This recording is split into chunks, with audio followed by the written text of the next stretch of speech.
Muito obrigado, é uma honra ter sido convidado para essa audiência.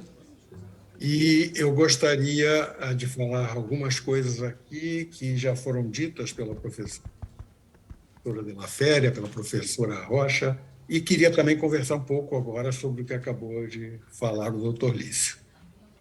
Primeiro, quer dizer, o IVA é um imposto que, como disse já a professora Rocha, foi adotado no mundo por 174 países e todos eles são impostos sobre consumo. Porque o IVA pode ser um imposto tanto sobre consumo como sobre produção. Ele é sobre consumo quando se adota o que a gente adota no Brasil para o ICMS, tá? E adotou para o ICM, que é o método de crédito fiscal.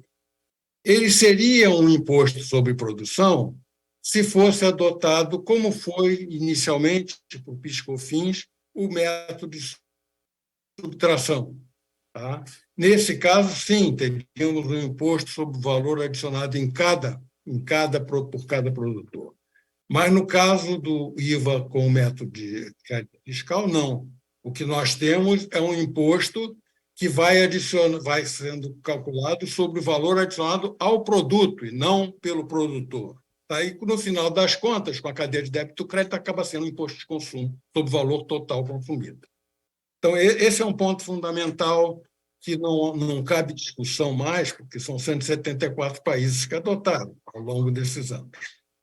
A outra coisa que queria dizer é sobre algumas alegações de que, bom, o projeto não está maduro, vamos discutir mais.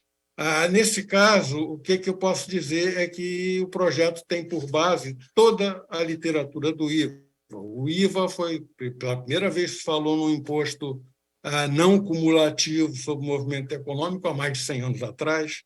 Foi instituído pela primeira vez na França há mais de 75 anos, exatamente, em 1948, tá? E depois, então, evoluiu ao longo do tempo. E, como disse a professora Rita de la Fera, ele não é um imposto velho, ele pode ser antigo, também é um imposto de renda, mas ele não é um imposto velho. Tá? Ele é um imposto que foi se renovando aos poucos. Então, também já foi dito pela professora Melina Rocha, tá? O IVA europeu é de uma estirpe antiga, é um IVA de primeira geração, digamos, ou de segunda geração, na verdade. Na primeira geração está o imposto francês, lá de 1948, que foi reformado em 54, e está também o ICMS, o ICM na época, né? O ICMS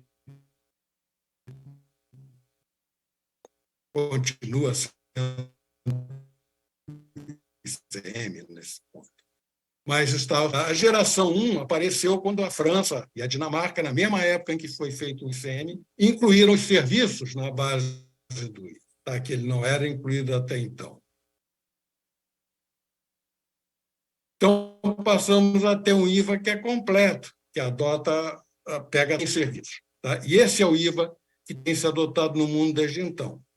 Mas o IVA europeu é esse, tá? De antigo, da década de 60, tá? Quando, então, o que se fez foi fazer um IVA com mais de uma alíquota, era uma alíquota standard, mas tinha as alíquotas reduzidas, e também se fez um IVA que tinha bastante isenções. Isso foi se agravando ao longo do tempo. Todo imposto, à medida em que vai envelhecendo, ele se agrava. Mas o IVA em si não envelheceu. O IVA foi mudado. Então, a partir da década de 90, começaram a surgir IVAs mais modernos, como o Canadá, a Austrália, a Nova Zelândia, a, a África do Sul e outros. Tá? E esses IVAs, então, são aproximadamente os que existem hoje, são IVAs que tendem a ser mais simples, tá? Eles têm muito poucas isenções, eles têm uma ou muito poucas alíquotas e têm uma estrutura mais simplificada. Tá? Se olharem para os IVAs muito recentes, como aqueles da Comunidade do Golfo, o de Angola, tá? ou Bahamas, eles são IVAs muito mais simples do que o IVA europeu, e mesmo mais simples do que os IVAs da década de 90. Tá? Eles têm poucas isenções, eles têm uma taxa só, uma alíquota só, tá? E praticamente não tem mais nenhuma outra coisa que atrapalhe a administração do IVA.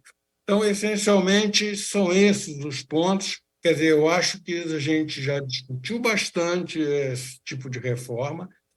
A reforma PEC 45 é de 2019, portanto, são 4 anos de discussão dessa PEC, tá? Mas essa PEC não apareceu do ar, ela foi uma evolução da PEC 175 de 1995, que também não apareceu do ar. Ela foi a evolução do que se pensava desde que o ICM foi criado em 1967, com 2 deficiências básicas, que era uma, a não inclusão do setor serviço, segundo, a questão de princípio de origem no comércio interestadual.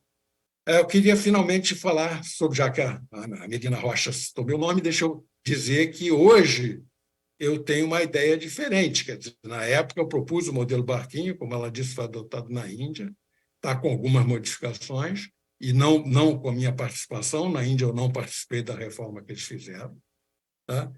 Mas, hoje, eu acho que o sistema de compensação, tá, semelhante a uma compensação de cheque, pode funcionar perfeitamente, porque hoje nós temos informática suficiente para fazer isso, que na época, em 95, ainda não tinha. Tá? Então, são essas as minhas considerações e eu agradeço mais uma vez o convite para ter participado. Obrigado, Ricardo Vassano. Próximo orador, Isaías Coelho, pesquisador sênior do Núcleo de Estudos Fiscais da Fundação Getúlio Vargas. Por 10 minutos.